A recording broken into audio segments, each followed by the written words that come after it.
O plano da minha exposição, que será muito abreviada, é de um texto de quase 40 páginas, que foi elaborado por mim e pelo Sadi. Ele me ajudou muito na elaboração desse texto quando eu apresentei essa fala para os alunos lá da Unicinos no final do ano de 2008. Bom, eu não vou fazer aqui uma análise cinematográfica conforme fez a Ana Carolina na semana passada. Eu acho que na internet se pode encontrar bons comentários sobre o filme em si. Então eu já vou diretamente passar para o tema e desse modo apresentar aquilo que eu penso que seja a problemática principal desse filme e que interessa a nós, estudantes do direito. E para começar, eu trouxe um texto que nós vamos disponibilizar para vocês do Conrado Caligares de hoje, da Folha de São Paulo. O Conrado é um grande psicanalista brasileiro, que escreve toda quinta-feira no jornal A Folha de São Paulo. E o nome do artigo dele hoje é O Cinema na Escola. Né? E ele vai dizer aqui nesse texto que ele estudou com grandes pensadores europeus, porque ele é italiano e que estudou na França.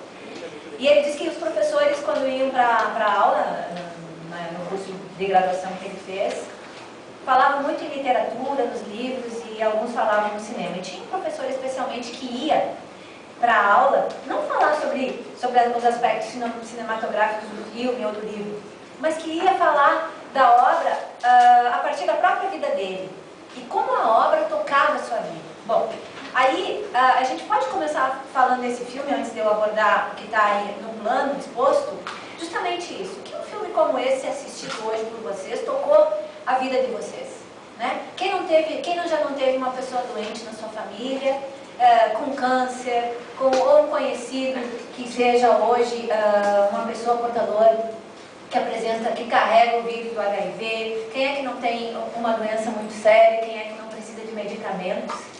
E quem é que não tem dificuldade em adquirir os medicamentos, porque eles custam caro e muitas vezes eles apresentam também riscos à saúde humana por conta do lançamento de alguns medicamentos no mercado consumidor, antes mesmo dos grandes órgãos de pesquisa e dos laboratórios chegarem a um resultado final acerca do que o medicamento traz de favorável ou não para a saúde humana. Então, tratar disto é tratar também de algo que não diz respeito apenas aos africanos, porque o filme se passou no Quênia, mas diz respeito a todos os países que se encontram no quadro de países em vias de desenvolvimento, em países subdesenvolvidos, como é o nosso país.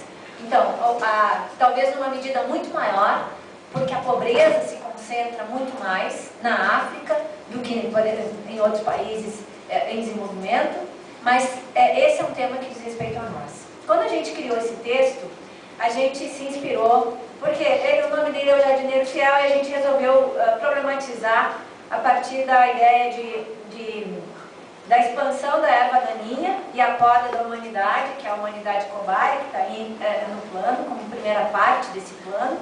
E a segunda parte a gente quis falar da frágil resistência do jardim e o cultivo da humanidade como valor.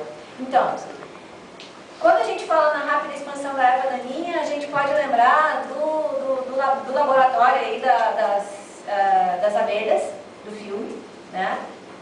E quando a gente fala na frágil resistência do jardim, a gente pode lembrar da Tessa, né? Da pessoa que defendeu os direitos humanos e até foi contra aquilo que a gente talvez possa denominar nesse filme de crime contra a humanidade, que é o uso de medicamento que pode, não causou, mas que poderia ter causado morte em massa.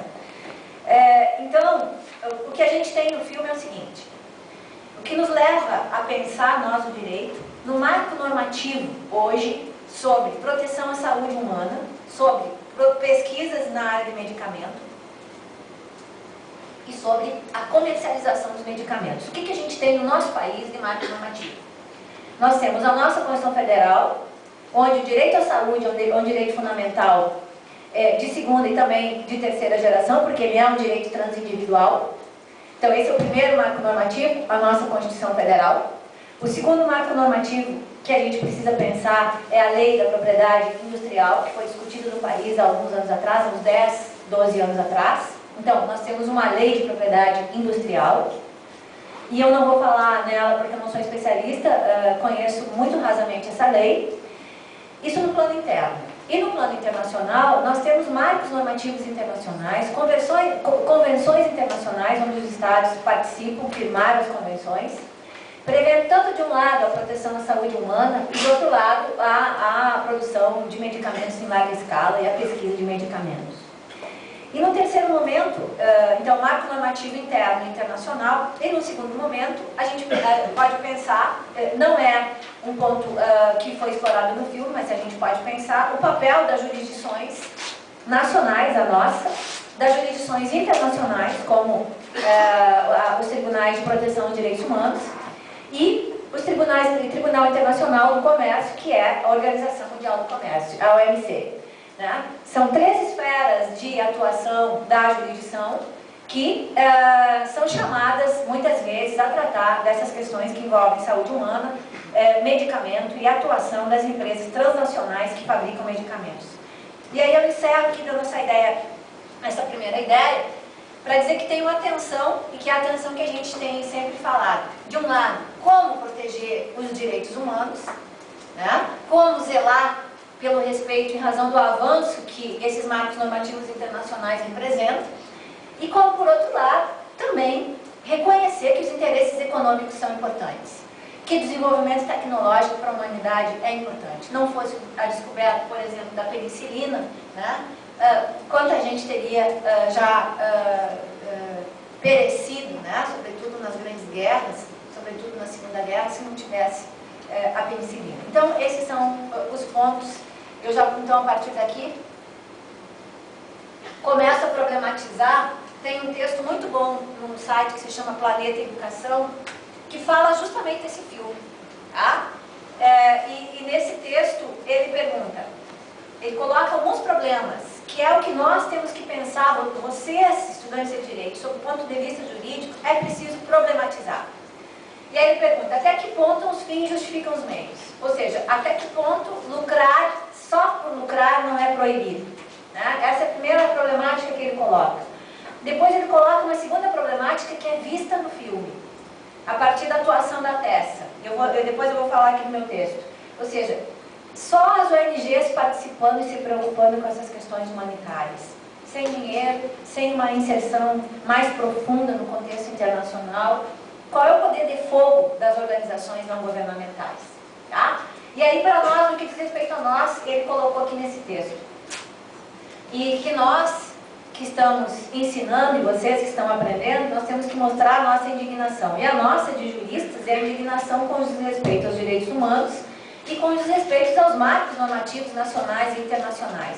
E, por outro lado, vocês que estão no segundo e terceiro semestre, vocês que estão entrando no primeiro, pensar, quando os professores começarem a dar aula sobre os teóricos clássicos da política, sobre Hobbes, Rousseau, Locke, Montesquieu e outros que muitos já aprenderam, que vocês que estão chegando vão aprender, é justamente como funciona esse Estado que se criou nesse caldo da cultura filosófica do século XVII e do século XVIII, esse Estado que hoje não consegue dar conta dessa complexidade, como os Estados africanos, que são reféns de regimes autoritários e de regimes ditatoriais comprometidos com interesses econômicos internacionais.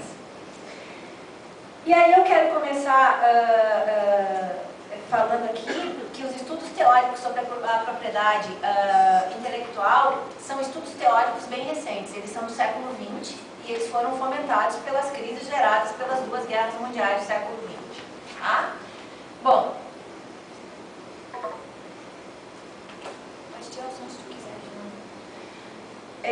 o que eu quero dizer, pulando aqui, avançando no meu texto, é que se esse avanço tecnológico que o filme mostra, produção de medicamentos em larga escala, ele tem 2 lados, que a gente pode associar a uma moeda, cada coroa. Para mim, a moeda, onde é que eu coloco aqui? De um lado, o que se destaca no filme é o interesse pelas vidas humanas, salvo